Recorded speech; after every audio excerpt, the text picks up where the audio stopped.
নমস্কাৰ ছাত্ৰ ছাত্ৰীসকল, welcome to capsule coaching centre. আজি আমি নৱম শ্ৰেণীৰ অসমীয়া অধ্যায় 3 গীত আৰু ছবিৰ সম্পূৰ্ণ প্ৰশ্নোত্তৰ আলোচনা কৰিম। এই পাঠটোত সকলো ধৰণৰ পাঠভিত্তিক আৰু ইয়াৰ কিছুমান অতিৰিক্ত প্ৰশ্ন উত্তৰ আলোচনা কৰিম আৰু MCQ আলোচনা কৰিম। তোমালোকে ভিডিঅ'টো শেষলৈকে চাই থাকিব। অনুশীলনীত 1 নম্বৰত দিয়া আছে চমু উত্তৰ দিয়া। ইয়াৰ ক নম্বৰ কুৱেশ্যনটো হৈছে কেনে গীত আৰু কেনে ছবি কোনেও ভাল নবলে। ইয়াৰ উত্তৰত হ'ব যিটো গীত বুজাই সেই বুজেই, যিটো ছবিৰ মূল আটাইয়ে নুবুজেই, তেনে গীত আৰু ছবি কোনেও ভাল নবলে। খ নম্বৰ কুৱেশ্যনত দিয়া আছে সদায় কাণেৰে শুনা সৰু কথাটিয়ে কেনেকৈ আমাৰ প্ৰাণ টানি ধৰে। ইয়াৰ উত্তৰত হ'ব গীত হ'লে আমাৰ প্ৰাণ টানি ধৰে। গ নম্বৰ কুৱেশ্যনত দিয়া আছে কবিৰ মতে কোনবোৰ বস্তু অজৰ অমৰ। ইয়াৰ উত্তৰত হ'ব মিহি ভাৱ, মিহি গতি, কৌশলী বিদ্যা, অমৰ অজৰ বা অজৰ অমৰ।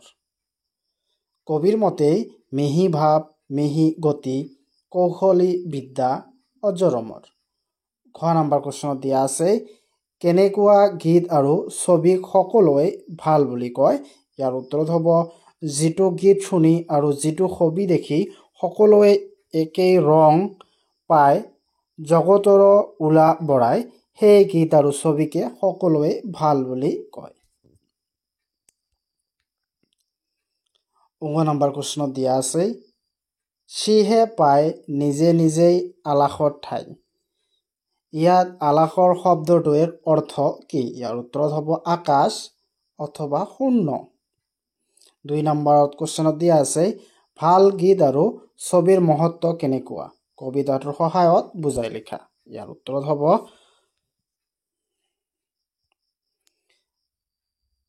ভাল গীত আৰু ছবিক সকলোৱে ভাল পায়, আদৰ কৰে, উচ্চ প্ৰশংসা কৰে, উচ্চ আসনত ঠাই দিয়ে। কাৰণ ভাল গীত নুবুজা হ'লেও সি প্ৰাণ টানি ধৰে, অশান্ত হৃদয় জোৰ পেলায়। সেইদৰেই ভাল ছবিও চকু পৰিলেই মনত সোমাই পৰে, মনটো আনন্দৰে ভৰি পৰে। 3 নম্বৰ কুৱেশ্যনত দিয়া আছে সদায় চকুৰে দেখা গছ পাতটিও ছবিত কিয় ভাল হৈ পৰে বুলি তুমি ভাবা? নিজৰ মতামত আগবঢ়োৱা। ইয়াৰ উত্তৰত হ'ব ছবি আঁকিব জনাটো এটা কৌশলী বিদ্যা। এই বিদ্যাৰ বলতেই শিল্পীসকলে সাধাৰণ গছপাত আদিক লোকচক্ষুৰ আগত আকৰ্ষণীয় কৰি তুলিব পাৰে। যিটো গছৰ পাত দেখিও, ইয়াত এইটো ভুল হৈ আছে, এইটো দেখিও হ'ব, দেখিও আমি আকৰ্ষিত নহয়, মন নকৰোঁ, শিল্পীৰ হাতৰ পৰশত সেই ছবি হৈ উঠিলে আমাৰ চকুত চমক লগাই, মন প্ৰাণ টানি ধৰে, মনত সোমায়। সেই কাৰণেই শিল্পীসকলৰ চিত্ৰসকলক মহান বুলি কয়। তেওঁলোকে ছবিত যিকোনো বস্তুকে জীৱন্ত ৰূপ দিব পাৰে। যিহেতু কৌশলী বিদ্যাৰ মৃত্যু নাই, সি অজৰ অমৰ, গতিকে জীৱন্ত ৰূপত ধৰা দিয়া ছবিবোৰ অজৰ অমৰ। 4 নম্বৰ কুৱেশ্যনত দিয়া আছে কেনেকুৱা গীত আৰু ছবিক কোনেও ভাল নবলে আৰু কোনবোৰ গীত আৰু ছবিক সকলোৱে ভাল বুলি আদৰি লয়। আলাসত ঠাই দিয়া নিজৰ ভাষাৰে বৰ্ণনা কৰা। ইয়াৰ উত্তৰত হ'ব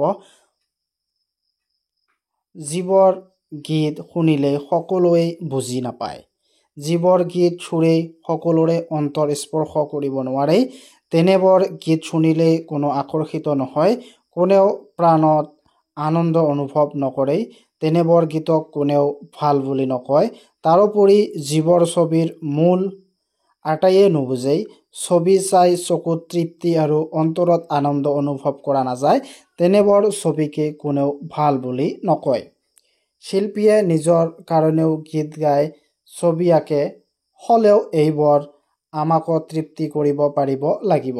শ্ৰোতা দৰ্শকৰ তৃপ্তি কৰিব পাৰিলেহে শিল্পীৰ সাৰ্থকতা। আনহাতে যিবোৰ গীত শুনি ছবি চাই সকলোৱে সমানে আনন্দ পায়, যিবোৰ গীত শুনিলে প্ৰাণ টানি ধৰে, যিবোৰ ছবিয়ে দৰ্শকৰ চকুত জীৱন্ত ৰূপত ধৰা দিয়েই চকুত তৃপ্তি হয় তেনেবোৰ গীত আৰু ছবিকেই সকলোৱে ভাল বুলি স্বীকৃতি দিয়ে। ভাল গীত আৰু ছবিয়ে মানুহৰ অন্তৰত স্থায়ীভাৱে ৰেখাপাত কৰিব পাৰে। এনে গীত আৰু ছবিৰ মৰণ নাই।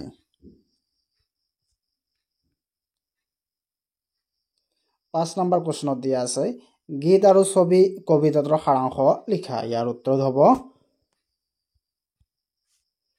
যিটো গীত শুনিলেই বুজাইহে বুজি সকলোৱে নুবুজে সেইটো গীত কোনেও ভাল বুলি নকয়। আন যিটো ছবিৰ মূল আটাইয়ে বুজি নাপায় তেনে ছবিক কোনেও ভাল নেদেখে। যিটো ছবি দেখি যিটো গীত শুনি সকলোৱে আনন্দ পায় তেনে গীত আৰু ছবিক সকলোৱে আদৰি লয়, উচ্চ প্ৰশংসা কৰি উচ্চ স্থানত স্থান দিয়ে। কাৰণ ভাল গীত নুবুজা হ'লেও তাৰ সুৰে হৃদয় জগাই তোলে। ছবিৰ বিষয়ে একেই, নাজানিলেও ভাল ছবি চকুত পৰিলেই মনত সোমাই পৰে। সদায় দেখি থকা গছপাতটিও ছবিত মনোৰম জীৱন্ত হৈ পৰে। সৰু আৰু সদায় শুনি থকা কথাটিও গীত হ'লেই প্ৰাণ টানি ধৰে। ভাল গীত আৰু ভাল ছবিত মিহি ভাৱ, মিহি গতি আৰু কৌশলী বিদ্যা নিহিত হৈ থাকে। এইসমূহৰ মৃত্যু নাই, ইহঁত অজৰ অমৰ। ভাল গীত য'তেই গোৱা হয়, ভাল ছবি য'তেই প্ৰদৰ্শন কৰা হয় তাতেই প্ৰশংসিত হয়। সেই প্ৰশংসা ঠাই আৰু পৰিৱেশ অনুসৰি কম বেছি হ'ব পাৰে। 6 নম্বৰত দিয়া আছে ব্যাখ্যা কৰা। ইয়াৰ ক নম্বৰত দিয়া আছে সদায় চকুৰে দেখা গছপাতটিও ছবিটিত ভাল হৈ পৰে। সদায় কাণেৰে শুনা সৰু কথাটিও গীত হ'লেই প্ৰাণ টানি ধৰে। ইয়াৰ উত্তৰত হ'ব উদ্ধৃত কথাফাকি কবি দুৰ্গেশ্বৰ শৰ্মাদেৱৰ ৰচিত গীত আৰু ছবি কবিতাটিৰ অন্তৰ্গত। কবিয়ে গীত আৰু ছবিৰ মহত্ব বুজিবলৈ যাওঁতে এনেদৰে কবিতাটিত উল্লেখ কৰিছে। শিল্পীয়ে তেওঁৰ কৌশলী বিদ্যাৰ জৰিয়তে যিকোনো বস্তুকে জীৱন্ত ৰূপ দি অতি আকৰ্ষণীয় কৰি তুলিব পাৰে। সদায় দেখি থকা অথচ অকণো আকৰ্ষিত নোহোৱা পাতটিও শিল্পীয়ে আমাৰ চকুত লগাবলৈ মন সোমাই যাব পৰাকৈ ছবিত আঁকিব পাৰে। সাধাৰণ বস্তু এটাও ছবি হ'লেই আকৰ্ষণীয় হৈ পৰে। সেইদৰেই গীতৰ চনমোহনী সুৰেও প্ৰাণত আনন্দৰ জোৱাৰ তোলে। সদায় শুনি থকা কথাও আমি বিশেষ ৰস নাপালেও যেতিয়া সেই কথাখিনিকে গায়ক গায়িকাই সুন্দৰ সুৰত গীত হিচাপে গায় তেতিয়া সেয়ে আমাৰ প্ৰাণ টানি ধৰে, অন্তৰ জগাই তোলে, অন্তৰত আফুৰন্ত আনন্দ পোৱা যায়। 6 নম্বৰত দিয়া আছে মিহি ভাৱ, মিহি গতি, কৌশলী বিদ্যাৰ নাই মৃত্যু অজৰ অমৰ। য'তে পৰে ততে গজে বিভিন্ন আকাৰ, ঠাই বুজি দীঘল ডাঙৰ। ইয়াত উত্তৰত হ'ব উদ্ধৃত কথাফাকি কবি দুৰ্গেশ্বৰ শৰ্মাদেৱৰ ৰচিত গীত আৰু ছবি কবিতাটিৰ অন্তৰ্গত। ভাল গীত আৰু ভাল ছবিৰ আদৰ আৰু স্থায়িত্ব সম্পৰ্কে ক'বলৈ গৈ কবিয়ে এই কথাফাকি কবিতাটিৰ সামৰণি মাৰিছে। যিবোৰ গীত আৰু ছবি ভাল বুলি সকলোৱে প্ৰশংসা কৰে, আদৰ কৰে, সেইবোৰ গীত আৰু ছবিত এটা মিহি ভাৱ, মিহি গতি আৰু কৌশলী বিদ্যা নিহিত হৈ থাকে, যিয়ে ব্যক্তি তথা স্থান নিৰ্বিশেষে সকলোকে মোহিত কৰে। এনে গীত আৰু ছবিৰ কেতিয়াও মৃত্যু নহয়। সেইবোৰ অজৰ অমৰ হৈ মানুহৰ মন আৰু বুকুত চিৰস্থায়ী হৈ পৰি বা ৰৈ যায়। এনে গীত আৰু ছবিয়ে সকলো ঠাইতে সকলো সমাজতে আদৰ পায়, প্ৰশংসিত হয়। ঠাই আৰু সমাজ অনুসাৰেই হয়তো সেই আদৰ আৰু প্ৰশংসা কম বেছি হ'ব পাৰে। 7 নম্বৰ কুৱেশ্যনত দিয়া আছে সমৰ্থক শব্দ লিখা। ইয়াত কি দিয়া আছে জগত, উল, চকু, সৰু, ভাল, কাণ। ইয়াৰ উত্তৰত হ'ব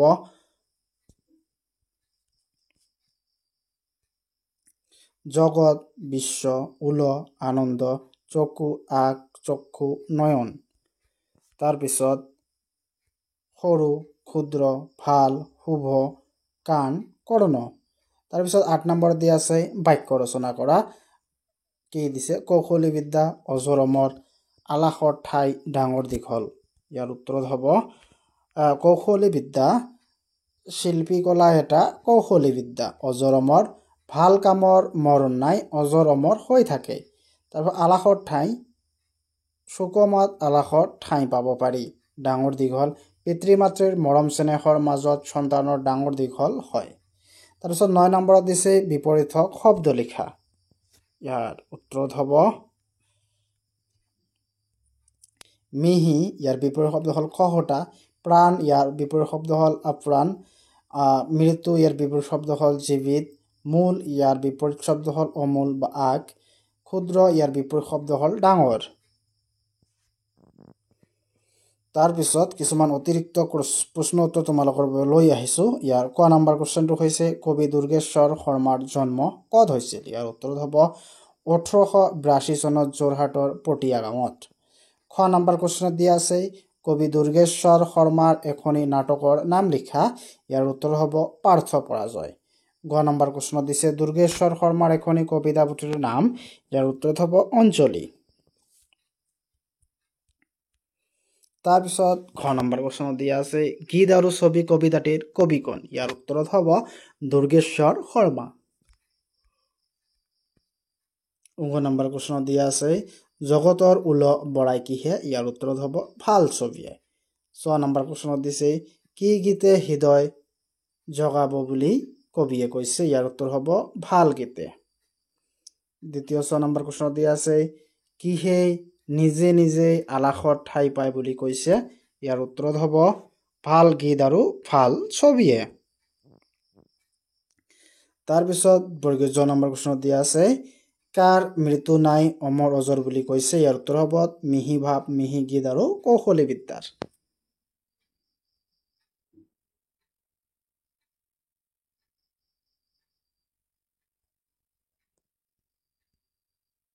তাৰ পিছৰ কোশ্চনত দিছে কেনেকুৱা গীত আৰু ছবি সকলোৱে ভাল পায় বুলি কয় ইয়াৰ উত্তৰত হ'ব যিটো গীত শুনি আৰু যিটো ছবি দেখি সকলোৱে একেই ৰস পায় জগতৰ উল বৰাই সেই গীত আৰু ছবিকেই সকলোৱে ভাল পায় বুলি কয় তাৰ পিছত কোশ্চনত দিছে কি গীত আৰু ছবি কবিতাৰ সাৰাংশ লিখা ইয়াৰ উত্তৰত হ'ব যিটো গীত শুনিলেই বুজাইহে বুজ সকলোৱে নুবুজেই সেইটো গীত কোনেও ভাল বুলি নকয় আন যিটো ছবিৰ মূল আটাইয়ে বুজি নাপায় তেনে ছবিকে কোনেও ভাল নেদেখেই যিটো ছবি ইয়াৰ উত্তৰত হ'ব যিটো গীত শুনিলেই বুজাইহে বুজে সকলোৱে নুবুজে সেইটো গীত কোনেও ভাল বুলি নকয় আন যিটো ছবিৰ মূল আটাইয়ে বুজি নাপায় তেনে ছবি কোনেও ভাল নেদেখেই যিটো ছবি দেখি যিটো গীত শুনি সকলোৱে আনন্দ পায় তেনে গীত আৰু ছবি সকলোৱে আদৰি লয় উচ্চ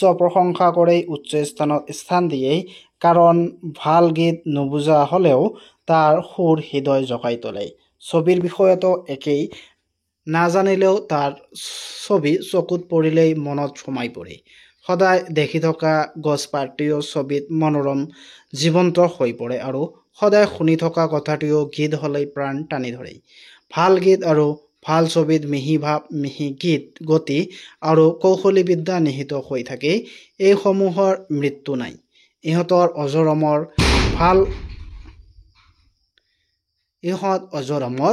ভাল গীত য'তে গোৱা হয় ভাল ছবি য'তে প্ৰদৰ্শন কৰা হয় তাতে প্ৰশংসিত হয় এই প্ৰশংসাৰ ঠাই আৰু পৰিবেশ অনুসৰি কম বা বেছি হ'ব পাৰে